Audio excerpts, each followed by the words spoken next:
This is madness. Stop that ship! Blast them! Pleasure. Jon, thank you for talking to us, and congratulations on Hollywood Walk of Fame. Thank you. I'm just looking at the graphic on the back of your... Is that Phasma? Phasma. Ah, nice. Yeah, Phasma. It's had to be done.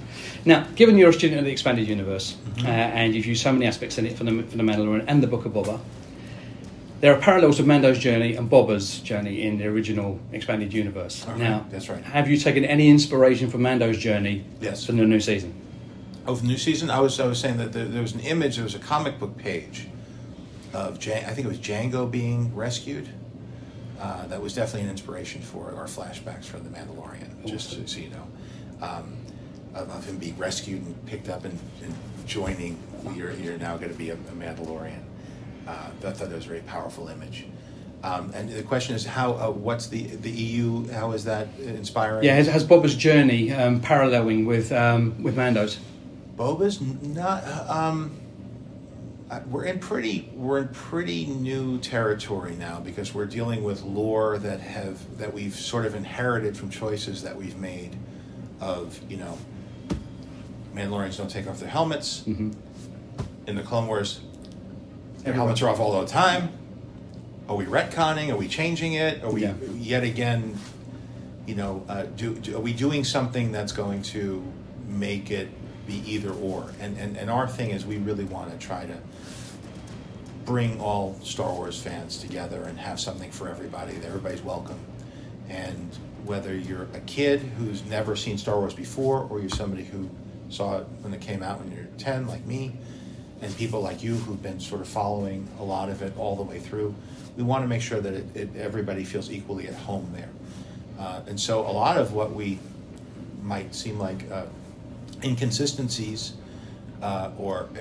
we embrace those, and we say, let's really delve deep into it and see what stories we could tell. And so by having the one that doesn't take his helmet off meet Bo-Katan, it draws it right into center stage. And a lot of what you're seeing in season 3 is a direct result of the tensions that are created between the different factions. And we know from the Clone Wars and what the planet looks like that there's been infighting for centuries. So that's part of the Mandalorian culture, and so that's what led us into the storylines that you're about to see unfold. When Mando started, it felt very contained and focused around these two central characters, and as the season's gone on, and now we're approaching the third, it feels like it's stepped out and given you a wider lens on not just their story but the wider galaxy. Was that always the plan? I think we knew that there's an inevitability to complexity developing over time as you introduce new characters, and as we started to pull other characters in, and as we started pulling toys out of the box, it's going to get bigger and bigger. But there's also a pruning back that I think is important, that sometimes the complexity, I know it's not just with this, it's with Marvel, it's with any franchise, it's going to grow and develop, and then assumptions are made that everybody has the same working knowledge about everything, and then you start to bifurcate your audience, and that becomes hard. And the types of stories you tell start to become bigger and bigger in scope. And sometimes it's the scale of the scope that is part of the tone of the piece. And I know that, like A New Hope, there were space battles, but there were relatively few ships. That's all they had the budget for and the technical means to do. But then you'd also have two droids walking in the desert, and it felt very much like an old Western in that way. And so we really tried to start, as they're doing, the movies are getting bigger and bigger in the saga, it allowed us on Disney Plus, this new medium, to do something really small. But inevitably, as you point out, it's going to grow and culminate, and then, so you'll see, we're very aware of what you're talking about. We make conscious decisions about, even if we could do anything, we should make sure that we keep parameters. So the show seems very much a collaborative project. You've always had different directors working on different chapters. Yep. So how do you ensure that there's consistency across the whole show? By writing. Right.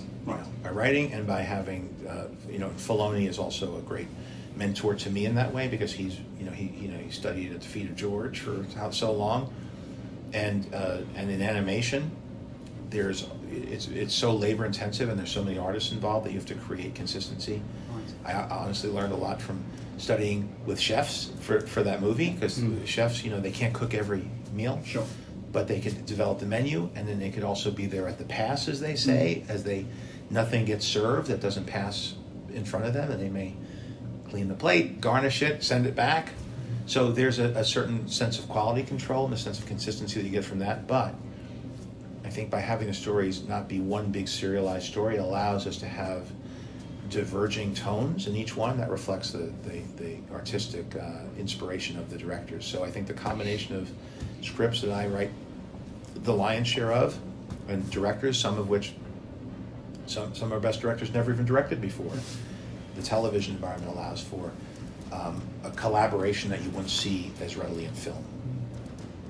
What does it mean to you to refresh so many legacy characters and expand on their legacies? Legacy, like EU legacy characters? Yeah, I Or mean, like legacy, Luke Skywalker, Boba Fett. Oh, those legacy characters. Because I guess legends characters. No, we call it legends, yeah. I'm asking you guys. You're the experts. So the legacy characters you have to be very careful because they mean so much to so many people. And when they get one small taste of it, it's easy, because you show them in a way that you get them a snapshot of it, and then they get to go back in the toy box, And I think that everybody loved Darth Vader in Rogue One, right? It's like nobody had any problem with seeing Darth Vader in Rogue One. Or no, maybe some. For me, it just felt that This is so Star Wars. Okay. What happens between the end of Rogue and the beginning of A New Hope? Is he just taking a Prozac or something? Because he's so mellow at the beginning of A New Hope, and he's so Fair angry enough. at the end of Rogue One. So to me, there's a Yes. So there's definitely there's it doesn't feel like it was completely like you can't cut them together in that way, and it will create. But I think for dramatic purposes, for what people want to see and what they know of that character, it was nice to, and also like he had a lot of moves that he wasn't using against Obi-Wan. So, but that aside, like just as far as like just the depiction of the character, I think you have to. People are invested in their expectations around characters, and Dave has always been very cognizant of that because he's dealt with these characters too, and he's woven in between those characters for like Clone Wars even. So, in the flip side of what was happening in the prequels, so.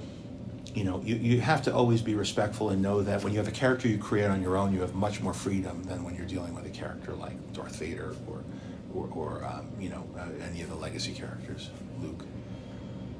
Awesome. So you write season 1, it comes out, and it goes over gangbusters, and presumably you probably already started on season 2 before season 1 even come out. So you don't know for sure that these characters are going to connect with people like us and the wider world.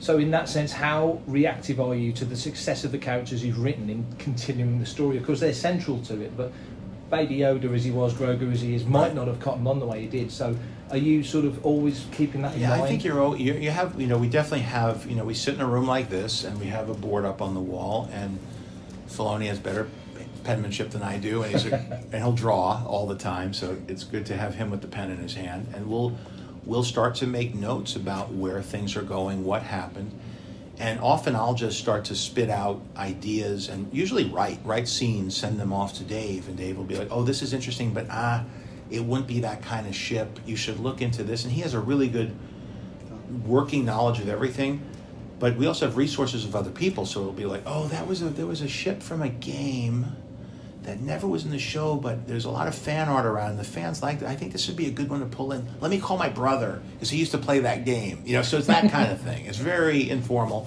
Or we'll talk to Pablo, or we'll talk to Doug Chang, or John Knoll, Hal Hickel. Like, everybody's here because we love Star Wars. So everybody's sort of an expert in a different era, different thing.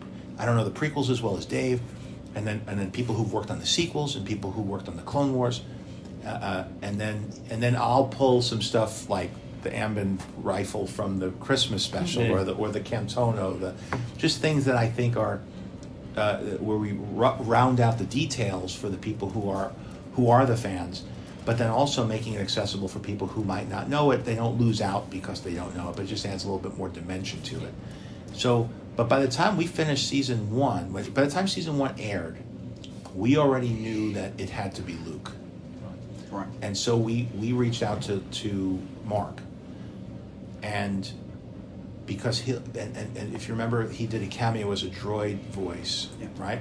So we brought him in and say, hey, we want you to do a droid voice. Could you take a... And he had done that in a lot of films, uncredited. And then we said, hey, here's what we're doing. And we showed him the reveal of Grogu.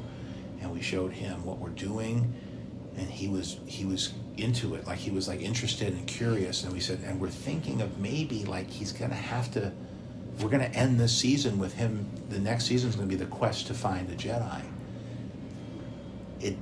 And even Dave was like, it kind of doesn't make sense for it to be anybody but Luke. Mm-hmm. If you look at where Luke was at that moment, Yeah. it's like, okay, so what do we do? You know, like, how do you do this? And is it possible? But first and foremost, we knew it had to start with Mark. Mm-hmm. And when Mark was on board, then we started to talk to our friends at ILM and looked at the state of the art of de-aging, talked to Peyton Reed, who had done it for Ant-Man. Mm. There are a lot of different techniques, and deepfake was starting to come up, and machine learning. So we did certainly the state of the art that we could do at that moment. And then you see already how much it progressed to Book of Boba Fett. Now, if you look at the trailers for Indiana Jones, you could see, and now there's people doing it on their own online, where it's just hitting, which is also, by the way, something we felt strongly about, that, like, let's do it and show people how we did it, because people should know that this, you could swap faces pretty convincingly and voices, and people should be aware that that's, as they look at things, they should have a healthy skepticism about what they're seeing with their eyes and hearing with their ears.